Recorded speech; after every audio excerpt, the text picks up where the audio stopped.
Saya percaya semua kita tidak merasa asing, merasa aneh dengan Natal. Sudah bertahun-tahun kita merayakan Natal. Tapi hari ini kita akan belajar Natal yang sesungguhnya bukan saja Tuhan Yesus lahir dari perawan Maria, tetapi lebih daripada itu, Tuhan Yesus ingin hadir, ingin datang lewat hidup kita. Kita mulai dengan satu ayat ini, Yohanes pasal yang pertama, ayat yang ke-14. Yohanes pasal yang pertama, ayat yang ke-14. Sayang di PowerPoint tidak ada. Ya, Yohanes pertama ayat yang ke-14. Firman itu telah menjadi manusia. Saya ulangi. Firman itu telah menjadi manusia. Siapa firman? Di dalam ayat ini siapa firman itu? Ayo saya tanya, siapa firman di dalam ayat 14 ini? Siapa? Kurang dengar, saya kurang jelas. Siapa firman ini? Tuhan Yesus telah menjadi manusia. Siapa manusia ini? Gereja, yaitu kita. Wah, pintar semua orang-orang dari Bukit Menang. Jadi Tuhan Yesus menjadi kita. Bukan hanya lahir lewat perawan Maria saja. Lalu perhatikan firman yang berikut. Dan diam di antara kita. Berarti Tuhan Yesus masih di surga atau Tuhan Yesus ada di dunia sekarang? Ayo jawab. Di surga dan di dunia. Wah, bingung nanti Pak. Tidak, Tuhan Yesus tidak di surga. Sebab dikatakan dan diam di antara kita. Apa kata lain diam? Tinggal. Jadi Tuhan Yesus tidak di surga lagi. Diam di antara kita. Firman itu telah menjadi manusia, menjadi kita semua ini. Berarti kalau ada orang dari Sarawak ke kota Kinabalu yang percaya Tuhan Yesus, berarti Tuhan Yesus ada di KK tidak? Ada. Kalau ada anak Tuhan dari Bukit Menang, ini masuk Merapuk ya. Lalu ke kota Lawas, Tuhan Yesusnya di mana? Tuhan Yesusnya di mana? Di Lawas. Kalau ada orang Sarawak ke Kucing, dari sini ke Kucing, Tuhan Yesusnya di mana? Berarti kemana kita pergi, di situ Tuhan Yesus ada. Tadi saya hitung 2 kali pembawa acara nyanyikan lagu Immanuel, Immanuel. Apa arti kata Immanuel? Ya, apa arti kata Immanuel? Ya, dengarkan. Berarti kalau Immanuel itu Tuhan Yesus ada di mana? Ada di hidup kita karena bersama kita. Maka itu yang berkata Tuhan Yesus di surga salah, dia Immanuel. Berarti kemana saja kita pergi, El itu Elohim, ikut tidak? Ayo kemana saja kita pergi, yang namanya Elohim itu Tuhan, ikut kita tidak? Ikut. Jadi kalau ada orang Sarawak ke Kuala Lumpur, Yesus ikut tidak ke sana? Ikut kemana saja anak-anaknya, gerejanya berada, maka disitulah Tuhan Yesus sudah jadi manusia bersama kita. Jadi kalau anak-anak sekolah, oh ya sebelum saya lupa, kemarin ada berita bagus untuk orang-orang Dayak. Hari ini saya beli koran itu apa orang sini bilang? Paper, newspaper. Hari ini saya beli newspaper, Rp1 tadi saya beli. Oh, ada headline, dengarin anak-anak muda harus tahu. Maka kemarin apa namanya, kerajaan ya, kerajaan memutuskan kalau orang-orang Dayak mengisi form ya, atau apa saja, kan tadinya disebut bukan Melayu, bukan India, bukan Cina, tapi lain-lain. Mulai kemarin orang-orang Dayak resmi boleh menulis Dayak, bukan lain-lain lagi. Tepuk tangan buat keputusan kerajaan yang luar biasa ini. Wah, waktu saya tadi baca berita itu, begitu lama orang-orang Dayak berjuang untuk Dayak itu diakui. Bahkan dalam perdebatan di kerajaan kemarin saya baca bahwa orang-orang, kalau selama ini Malaysia menyebut Bumi Putra, itu pasti orang Melayu. Maka orang Dayak di Sabah dan Sarawak punya hak yang sama. Itu perjuangan yang luar biasa. Berarti di mana ada orang Dayak yang percaya Tuhan Yesus, keliling ke seluruh Malaysia, ke semua negara federasi bagian ini, maka Yesus Tuhan akan ikut bersama saudara semuanya. Amin. Itu janji Tuhan yang luar biasa. Maka itu mulai hari Senin, kalau anak-anak sekolah masuk ke sekolah, dan ada guru-guru saudara yang bukan Kristen, ada teman-teman kalian yang bukan Kristen, dan kalau saudara disertai dengan Tuhan Immanuel itu, maka teman-teman kalian di sekolah itu, guru-guru kalian di sekolah itu harus melihat Yesus dalam hidup kita semuanya. Kepada ibu bapak saudara saya yang bekerja di pemerintahan atau di kerajaan, kerja di mana saja, di perusahaan apa, maka Yesus harus dikenal, dilihat oleh semua orang dengan saudara-saudara kerja. Setuju untuk ini?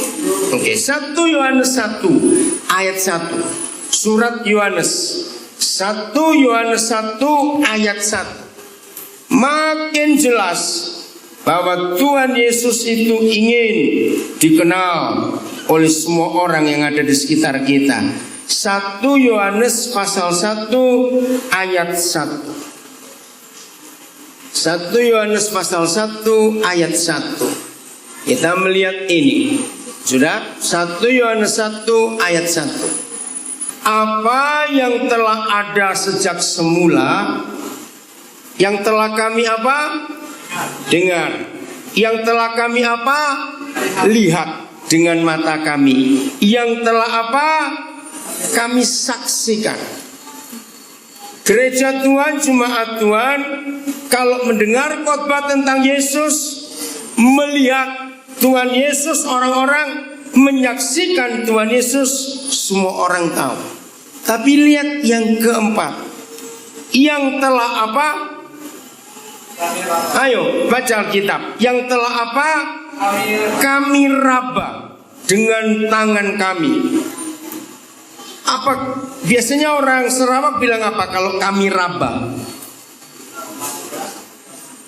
Raba juga, pegang dengan tangan kami.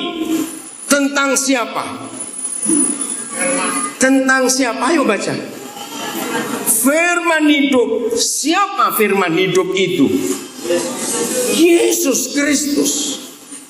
Pernahkah jemaat Tuhan menyadari bahwa Tuhan Yesus yang telah naik ke surga 2000 tahun yang lalu, Dia ingin orang-orang yang belum kenal Dia, orang-orang yang belum percaya Dia, bisa pegang Dia lewat tangan mereka. Mengerti firman ini? Berarti orang-orang itu yang belum percaya Tuhan Yesus, kalau firman itu jadi manusia, jadi kita tadi, berarti ketika orang-orang itu memegang saudara, meraba saudara, mereka pegang siapa? Coba jawab, mereka pegang siapa? Pegang Yesus.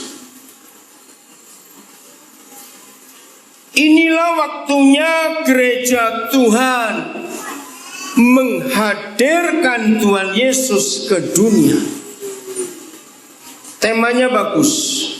Kelahiran Kristus mempersatukan umat. Jadi Tuhan Yesus tidak hanya lahir di kandang, tidak, tapi dia sudah lahir di hidup kita. Betul? Dan kalau dia lahir di hidup kita, berarti dia tinggal dengan kita. Kalau dia tinggal dengan kita, namanya Immanuel. Berarti kemana saja kita pergi, Tuhan Yesus ada tidak? Ada. Dan di situ orang-orang yang belum percaya dia akan melihat Yesus lewat hidup kita. Bahkan gak cuma melihat, tidak hanya mendengar, tapi bagaimana tadi bisa meraba dengan tangan mereka. Hebat bukan kalau begitu? Indah bukan? Dan ini yang Tuhan rindukan. Kita lihat bagaimana hidup Rasul Paulus. Kita lihat 1 Korintus 11 ayat 1. 1 Korintus 11 ayat 1. Udah 1 Korintus 11 ayat 1. Jadilah pengikut. Baca, jadilah pengikutku. Ku-nya di sini siapa? Bukan Yesus. Jadilah pengikutku. Pengikutnya siapa? Paulus. Sekarang semua pakai namanya sendiri. Jadilah pengikut Simpson. Saya ingin Pastor Busak yang mana? Ada di sini Pastor Busak? Mana? Oh kamu toh Vera. Ya kira siapa? Dengar ya, dengar. Semua tahu namanya sendiri. Awas ada yang lupa. Anak-anak muda tahu ya? Ingat. Semua katakan, jadilah pengikut Daniel, jadilah pengikut Simpson, jadilah pengikut Busak, jadilah pengikut siapa? Siap? 1, 2, 3. Jadilah pengikut. Mana yang belakang tidak dengar saya? Siapa lupa namanya? Awas. Ulang 1, 2, 3. Jadilah pengikut Daniel. Luar biasa bukan? Gereja Tuhan harus berani berkata seperti Rasul Paulus. Jadilah pengikutku sama seperti, ayo, aku juga menjadi pengikut Kristus. Berarti gereja Tuhan mewakili Tuhan Yesus yang orang-orang di luar kita belum bisa melihat Tuhan. Tetapi lewat gerejanya orang-orang di luar sana bisa melihat Tuhan Yesus tidak? Bisa melihat Tuhan Yesus atau tidak? Bisa. Lewat siapa? Melalui siapa mereka lihat Tuhan Yesus? Melalui saya, betul. Saya tanya lagi, semuanya jawab. Berarti orang-orang yang di luar kita yang belum percaya Tuhan Yesus, mereka tidak bisa melihat Tuhan. Tetapi mereka bisa melihat Yesus lewat siapa? Saya. Sekarang tepuk tangan buat diri sendiri. Ayo dengan diri sendiri. Berarti Tuhan Yesus akan dilihat lewat saudara semuanya, termasuk anak-anak kecil ya. Kalian semuanya yang sudah percaya Tuhan Yesus mewakili. Jadilah pengikutku sama seperti aku telah menjadi pengikut Kristus. Inilah waktunya dari anak-anak muda sampai orang tua berani berkata, ikutlah aku seperti aku ikut Kristus Yesus. Berani berkata seperti itu mulai hari ini? Kok tidak jawab? Berani berkata seperti itu? Harus berani. Kalau tidak, maka orang-orang di luar kita tidak bisa melihat Yesus. 2 Timotius 3 ayat 10. 2 Timotius 3 ayat 10. Inilah waktunya semua kita berani berkata seperti ini. 2 Timotius 3 ayat 10. Berani dicontoh, diikuti, ditiru, diteladani. Sudah dapat 2 Timotius 3:10? Ya. Semua dengarkan. Tetapi engkau akan atau telah. Enggak akan atau telah. Telah, past perfect tense. Bukan nanti, bukan akan, tapi telah. Tetapi engkau telah mengikuti 1, apaku? Ajaranku. 2, cara hidupku. 3, pendirianku. 4, imanku. 5, kesabaranku. 6, kasihku. Dan 7, ketekunan. Jemaat Tuhan, sekali lagi saya berkata, inilah waktunya dunia berani mengikuti ajaran kita, cara hidup kita, pendirian kita, iman kita, kesabaran kita, kasih kita, dan ketekunan kita. Jadi orang tidak hanya mendengar khotbah waktu di gereja, orang tidak hanya tahu Tuhan Yesus waktu ibadah, orang tidak hanya tahu Yesus waktu ada acara-acara rohani, tidak. Tapi dimanapun saudara dan saya berada, entah di Pekan, entah di Bandar, entah di ladang, entah di mana, pesawat atau di mana saja, begitu ada orang Kristen, maka orang-orang lain bisa mengikuti ajaran saudara, pendirian saudara, iman saudara, cara hidup saudara, kesabaran saudara, dan semuanya itu tadi. Berarti lama atau cepat orang-orang itu percaya Tuhan Yesus kalau hidup kita seperti ini. Ayo, lama atau cepat mereka akan percaya Tuhan Yesus? Cepat. Karena kemanapun kita pergi, orang melihat Yesus. Bahkan ingat tadi itu, bisa meraba dengan tangan kita, tangan mereka. Ini sungguh luar biasa. Nah, lalu bagaimana prakteknya? Maaf, saya tanya. Kalau di daerah Sarawak, kampung-kampung seperti ini, kita tidak bisa melihat sekelompok-kelompok orang berbeda. Mungkin kalau saudara ke KL, itu kota besar, ya, atau ke Kuching, lihat.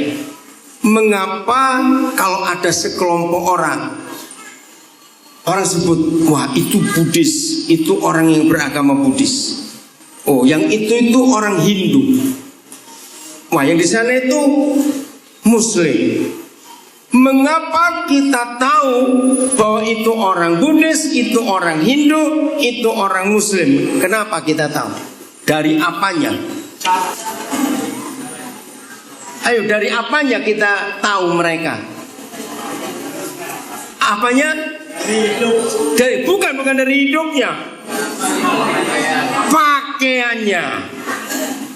Sebab semua agama di dunia ada atribut, atau kata atributnya, ada tanda. Itu memang ajaran semua agama di dunia. Tetapi Kristen tidak ada atribut, tidak ada tanda. Karena Tuhan tidak menyuruh kita pakai pakaian-pakaian tertentu yang menunjukkan kita Kristen. Lalu bagaimana supaya orang-orang tahu bahwa kita ini murid Tuhan Yesus? Nah, itulah tema pranatal kita. kelahiran Kristus mempersatukan umatnya. Mari kita buka Injil Yohanes pasal 13 ayat 33 dan 34. Yohanes pasal 13 ayat 33 dan 34. Jadi saudara setuju kalau kita lihat, wah itu Hindu, itu Buddhis, itu Muslim karena pakaiannya. Lalu bagaimana dunia bisa tahu kita ini pengikut Yesus, murid Yesus? Tandanya apa? Ini yang dikatakan Tuhan Yesus. Yohanes pasal 13, maaf, ayat 34, 35. Saya salah, saya minta maaf. Ayat 34, 35. Sudah? Aku memberikan perintah baru kepada kamu, yaitu supaya kamu bagaimana? Ayo saling mengasihi, sama seperti aku telah mengasihi kamu, demikian pula kamu harus saling mengasihi. Ayat 35. Dengan demikian semua orang, berapa orang? Semua orang akan apa? Tahu bahwa kita siapa? Murid-murid Yesus. Yaitu jikalau, ayo, kalau kamu saling mengasihi.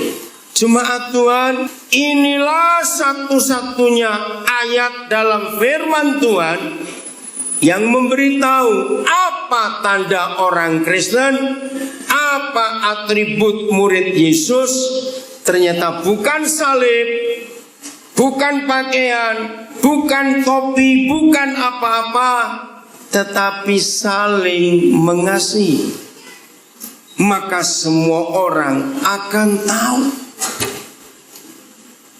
Dengan firman ini, orang sini lebih gampang berbicara iblis atau setan? Apa biasanya? Setan.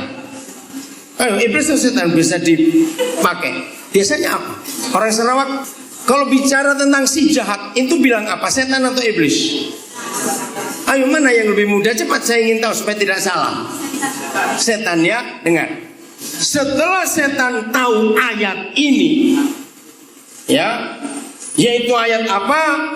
Yang membuat dunia tahu siapa murid Yesus. Bukan tanda salib, bukan kemana-mana bawa Alkitab, tidak, yaitu saling mengasihi. Maka itu setan merusak kesatuan kita, unity kita, kesatuan kita dirusak.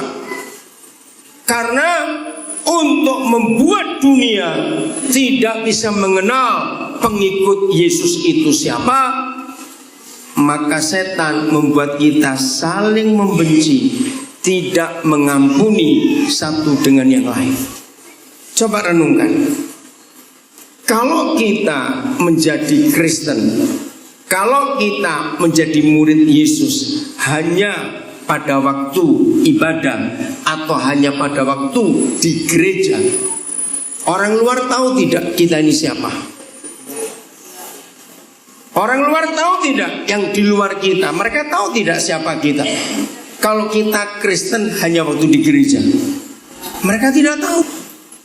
Firman ini luar biasa. Saya akan baca lagi supaya semua kita tahu bahwa inilah satu-satunya cara setan merusak hidup Kristen.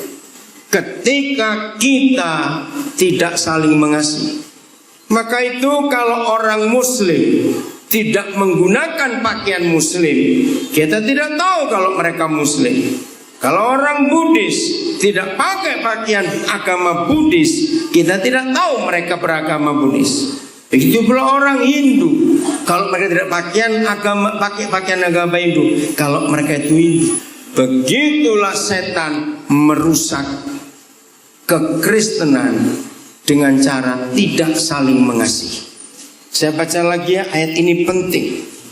Yohanes 13 ayat 34 dan 35. Aku memberikan perintah baru kepadamu, yaitu supaya kamu bagaimana? Saling mengasihi, sama seperti siapa? Tuhan Yesus telah mengasihi kamu, mengasihi kita. Demikian pula kamu harus saling mengasihi. Pelan-pelan. Kalau ada perintah baru, berarti ada perintah yang lama atau tidak? Ayo, ada yang lama atau tidak? Orang sini bilang perintah lebih gampang pakai kata apa? Biasanya kalau dipakai untuk bahasa sehari-hari, perintah, aturan, hukum, undang-undang atau apa biasanya? Enggak, dalam bahasa sehari-hari orang Sarawak, kata perintah itu apa? Pak Guru biasanya berkata perintah. Perintah itu apa biasanya dipakai di sini? Undang-undang. Itu lebih kuat ya. Oke, undang-undang. Saya pakai kata undang-undang. Aku memberikan undang-undang baru kepada kamu, yaitu supaya kamu saling mengasihi sama seperti aku telah mengasihi kamu. Saya tanya, undang-undang yang lama bunyinya apa? Berkata apa? Kasihilah sesamamu seperti mengasihi dirimu sendiri. Nah, undang-undang itu, perintah itu egois. Saya beri contoh. Ya, Pastor Busak pernah tinggal dengan kami suami istri di Papua. Pastor Busak tahu betul, saya kalau makan harus ada buah lada. Ini istilah baru, buah lada. Maka dari kemarin waktu mami makan, termasuk tadi di rumah gembala, orang Lungbawan kan nggak suka buah lada, bukan? Suka tidak? Mana? Tidak ada di meja. Kalau suka kan ada, tidak ada. Tidak suka. Maka Pastor Busek tadi sediakan saya, langsung masuk ke dapur, ambil buah lada. Sedian apa? Bilang dia apa kan? Dihancurin, dia apain? Dia apa? Dikasih hancur. Oh iya. Nah, kalau saya memakai undang-undang yang lama, maka semua orang yang makan bersama saya harus berani makan buah lada. Karena begitu saya mengasihi diri saya, makan harus ada buah lada. Ini undang-undang yang lama. Ngerti ya? Contoh, ada orang yang mandi tidak bisa pakai air dingin, ya air sejuk, harus pakai air hangat. Ada toh air panas, oke? Nah, kalau orang itu mengasihi orang lain dan orang yang ini tidak suka air panas, maunya air sejuk, maka kalau orang ini tinggal di rumah, orang yang suka mandi air panas tadi dan harus pakai air panas. Karena itu cara saya mengasihi diri saya. Nah, suami istri tidak boleh mengasihi pasangannya seperti mengasihi dirinya sendiri. Mau bisa perang itu nanti. Itu undang-undang yang lama. Itu perintah yang lama. Itu hukum yang lama. Hukum yang baru, perintah yang baru. Kasihlah sesamamu seperti, ayo baca, seperti aku. Siapa aku di sini? Yesus mengasihi kamu, mengasihi saya. Nah, undang-undang ini yang dunia, yang di luar gereja mau lihat ada atau tidak dalam hidup kita. Untuk membuktikan bahwa kita saling mengasihi adalah kesatuan. Betul? Adalah kesatuan, unity. Hukum yang lama, undang-undang yang lama tidak bisa ada unity kalau tidak sama. Tetapi undang-undang yang baru walaupun beda tapi saling mengasihi, bersatu. Jadi kedatangan Tuhan Yesus ke dunia membuat kita bersatu. Amin. Kalau kita bisa bersatu walaupun beda, maka dunia akan melihat, dunia akan tahu, oh itu murid Yesus. Lagi sekali saya beri contoh.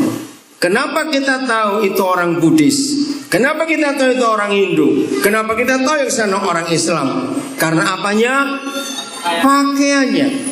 Lalu bagaimana dunia bisa tahu bahwa kita itu Kristen, kita itu murid Yesus?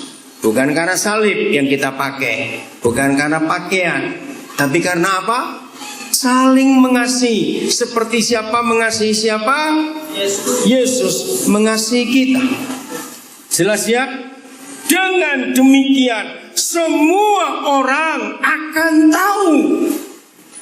Bukan sebagian orang, semua orang akan tahu. Jemaat Tuhan, ini kerinduan Bapa di sorga, supaya seluruh dunia tahu bahwa kita adalah murid-murid Yesus. Dengan demikian, saya baca lagi ayat 35. Dengan demikian semua orang akan tahu bahwa kamu adalah murid-muridku, yaitu jikalau kamu apa? Saling mengasihi. Roma 15 ayat 7. Roma pasal 15 ayat 7. Begini kerinduan, permintaan, keinginan Tuhan. Roma 15 ayat 7. Sudah? Ayo kita baca sama-sama semuanya. 1, 2, 3. Sebab itu terimalah satu akan yang lain, sama seperti Kristus juga telah menerima kita untuk kemuliaan Tuhan. Gereja Tuhan, inilah standar. Tahu kata standar? Ya, yang dipakai oleh Bapa di surga. Sebab itu terimalah satu akan yang lain. Menerima satu akan yang lain dengan standar, dengan ukuran sama seperti Kristus juga telah menerima kita untuk kemuliaan Tuhan. Saya beri pertanyaan. Pertama kali kita bertobat, pertama kali kita mengaku percaya Tuhan Yesus, lalu dibaptis, keadaan kita kotor atau bersih?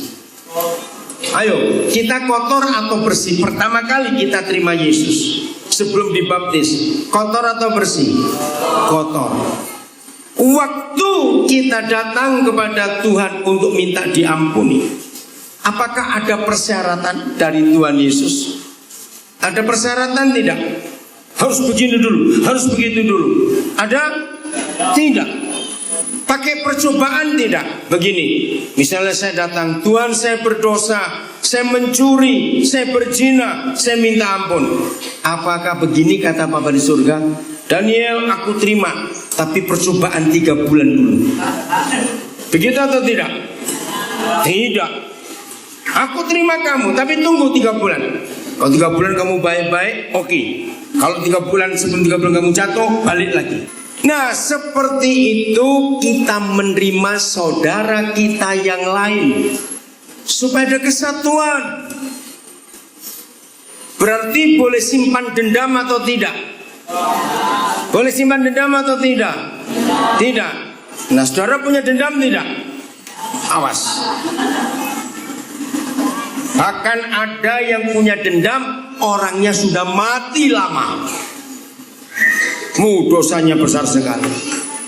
Suami istri tidak boleh simpan dendam. Anak-anak sekolah dengan teman-teman tidak boleh simpan dendam. Karena kalau kita simpan dendam, berarti kita berdamai atau tidak? Tidak. Saya akan tunjukkan satu ayat.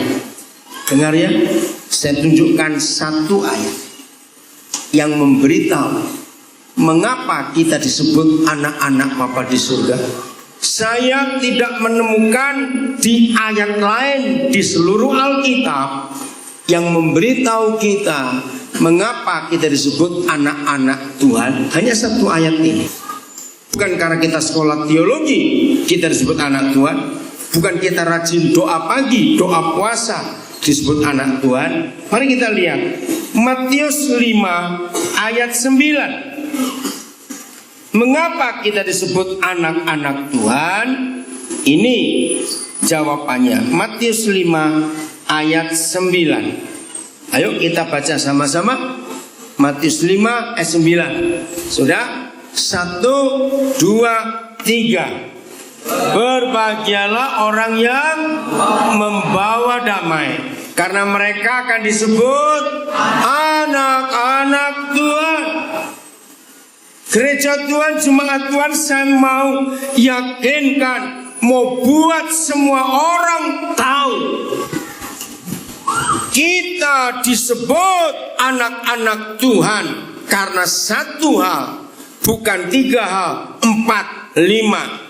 Karena satu, bukan karena kita rajin memberi persembahan sampai ribuan ringgit, bukan karena kita rajin baca Alkitab, kita hafal ratusan ayat Alkitab, bukan yang bisa berkhotbah, bukan yang sekolah teologi, bukan. Kita disebut anak-anak Tuhan hanya karena satu hal. Apa tadi? Ayo, apa tadi? Membawa damai. Apa kata lain membawa damai? Ayo, apa kata lain membawa damai? Ayo cepat. Kebaikan, bukan. Saling mengasihi.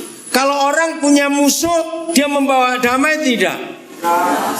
Loh, kalau orang itu masih punya musuh, dia pembawa damai atau tidak? Tidak.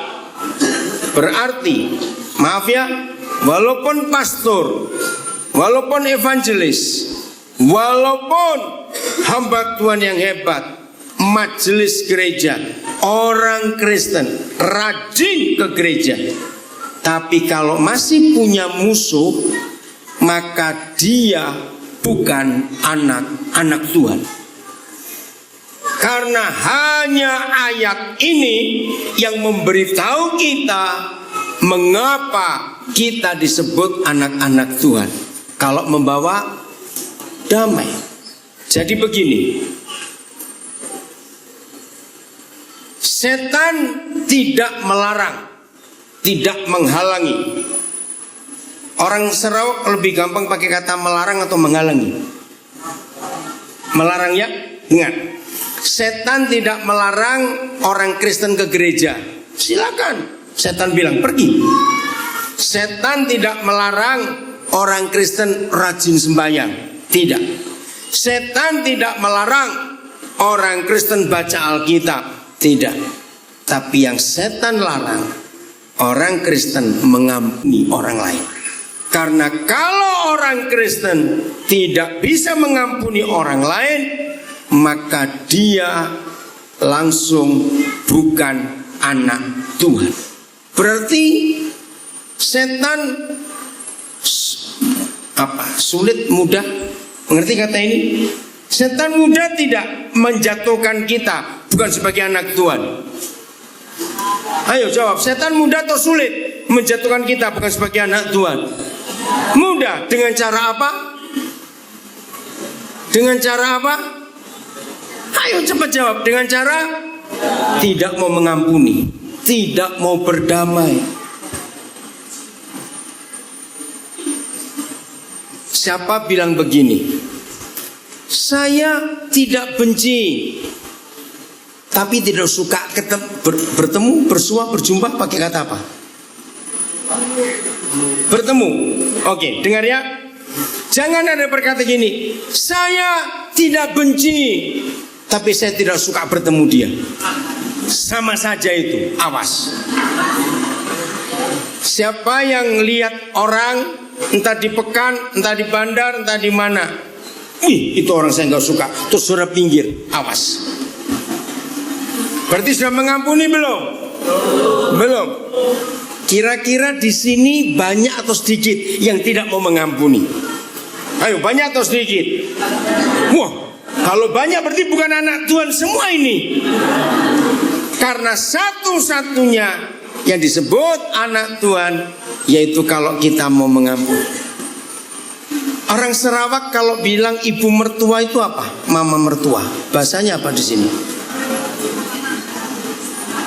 Sama, apa? Ibu. Kata ibu itu kakek. Kalau nenek, ibu mertua apa orang sini bilang? Iban. Masa Iban? Oh, Longbawan bilang Iban. Mama mertua itu Iban. Oke, saya pakai kata Iban saja ya, dengar. Saya menggunakan istilah ini. Kalau Tuhan berbicara, maka Tuhan berfirman. Nah, kalau manusia berbicara, saya juga menggunakan kata manusia itu berfirman. Pertanyaannya, anak-anak kecil, anak muda belum tahu, yang sudah menikah tahu. Mana lebih mudah dihafalkan? Firman Tuhan atau firmannya Iban? Loh, saya tanya ini kok cepat jawab. Ayo, mana lebih mudah dihafalkan? Firman Tuhan atau firmannya Iban? Wah, bagaimana bisa begitu? Mengerti? Berarti lebih banyak anak menantu sakit hati sama ibannya. Betul? Nah, itu bertobat. Karena kalau kita belum bisa mengampuni, maka kita bukan anak-anak Tuhan. Orang sini berkata hantu, ngerti hantu? Hantu tahu tidak? Tahu. Apa itu hantu? Apa? Bahasa Lumbawan apa? Hantu. Ada. Oke. Coba lihat. Bahasa Indonesia atau bahasa Melayu sama. Tuhan kalau dibalik jadi, betul tidak? Tuhan hantu. Maka kalau kita bukan anak-anak Tuhan, berarti anak-anaknya ada. Menakutkan. Lagi sekali saya berkata, hanya satu hal yang membuat saudara dan saya disebut anak-anak Tuhan. Kalau apa tadi? Membawa damai. Tidak ada cara yang lain. Siapa yang sering pindah-pindah gereja? Gereja yang satu, saya tidak suka. Ada orang jahat di situ. Pindah gereja lain, saya tidak suka juga. Karena ada orang jahat.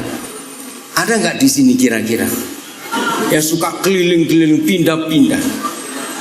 Maka kalau ada gereja yang tidak ada orang jahatnya, begitu saudara itu masuk ke situ, gereja itu jadi rusak.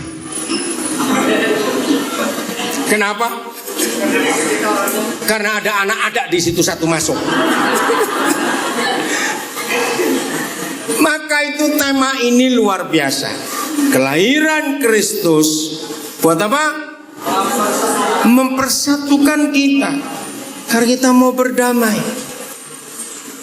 Janji ya, tidak boleh pulang dari gereja Bukit Menang ini sebelum semua kita berdamai dengan siapa saja.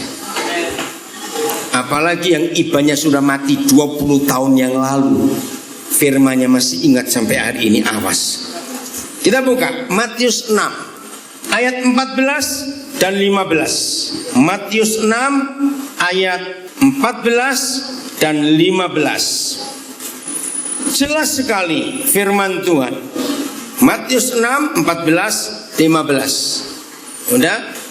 Ayo kita baca sama-sama. 1, 2, 3. Karena jikalau kamu mengampuni kesalahan orang, Bapamu yang di surga akan mengampuni kamu juga. Ayat 15. Tetapi jikalau kamu tidak mengampuni orang, Bapamu juga tidak akan mengampuni kesalahanmu.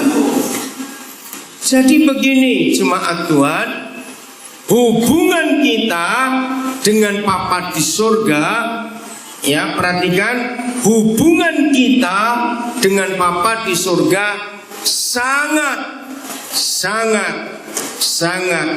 ditentukan oleh hubungan kita dengan saudara-saudara kita yang lain.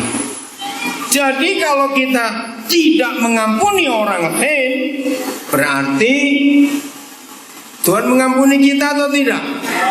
Tidak. Kalau Tuhan tidak mengampuni kita, status kita sebagai orang apa? Anak kada. Iya. Orang berdosa karena tidak diampuni. Jadi jangan main-main. Artinya begini, kalau ada orang Kristen, entah dia pastor, entah dia majelis, atau evangelis, atau siapa saja yang hebat, tidak mencuri, tidak berzina, tidak merampok, tidak berbuat jahat yang lain, tapi dia tidak mengampuni saudaranya, maka dia walaupun khotbahnya hebat, pelayanannya luar biasa, maaf, kalau dia mati, dia pasti masuk neraka. Sebab dia bukan anak Tuhan, tapi anak ada. Jangan lupa itu tadi. Ini yang kita harus tahu. Ibrani 12 ayat 14. Ini ayat yang terakhir. Ibrani 12 ayat yang ke-14. Jadi jangan main-main dengan orang yang tidak mau mengampuni. Ibrani 12 ayat 14.